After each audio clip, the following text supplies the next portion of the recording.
How to create this really popular chord effect in deep and stutter house. Every single time I go. We got our LFO chord.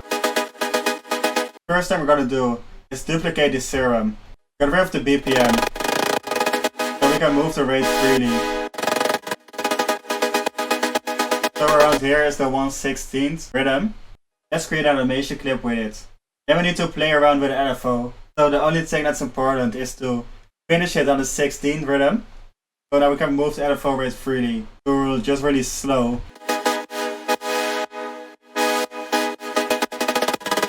Really fast. Really slow again. And then switch it back to the original preset with the 1/16th notes. So altogether in the track it sounds like this.